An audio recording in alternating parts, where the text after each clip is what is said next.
channel? Yeah, there's difference between distribution channel and distribution strategy. A distribution strategy is a plan that allows a product to reach the customer. That's a distribution strategy.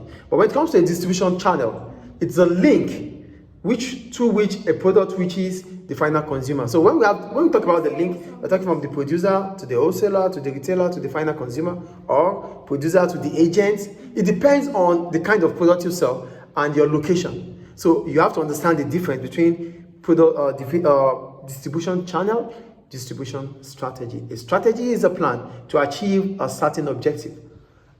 A channel is a link that allows you to reach your customers. I think the point there is clear. So now the question says, evaluate the extent to which distribution strategy is likely to contribute to its future success. So here there are different distribution channels. Namely, we have the wholesaler, we have agents, retailers, direct selling through e-commerce. These are different distribution channels. Okay, so the plan to use specified businesses may bring about better services in those stores, which may in turn create brand loyalty for Nike. So when you use specific businesses, those businesses, customers get stick with them, and that could create brand loyalty for Nike. Get the point there, right? 2, Nike plans to reduce numbers of wholesalers. This is likely to reduce its cost of distribution. So it's not just cost, it's distributional cost. Because Nike might be the one transporting, paying for the cost of transporting those products to those shops, to the wholesalers. So stopping doing that, by reducing the numbers of wholesalers, means you are reducing the amount of money you spend on transportational cost. I think the point is clear there, right? Good. Nike is trying to increase its online selling. This is likely to give Nike more control regarding its product and may in turn increase its profitability. Now that you are direct selling, so that means you have access to your customers, not with third party. So that might allow you to have control over your product. Having control over your product means you decide when to sell, what to sell, the amount to sell, the amount not to sell. But for wholesalers, they would definitely inflate the price, because they are businesses, so they want to make profits too. Do you understand? But when you do direct selling, the price you sell will be cheaper compared to when you sell to different distributors.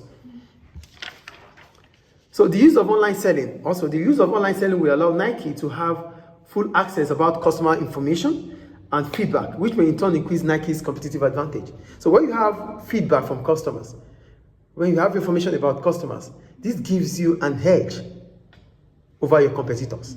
Unlike when you use wholesalers and retailers, your competitors also use the same wholesalers and retailers as yours. Do you understand? But when you have direct link to your customers, you understand their complaints. You'll be able to respond to them swiftly. And this creates emotional attachment to your product. I think it's clear. However, reducing intermediaries, you know who intermediaries are?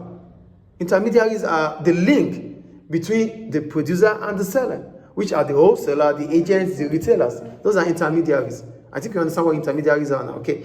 So, however, reducing intermediaries may increase the cost for Nike, as wholesalers do share the responsibility for storage and transportation of goods.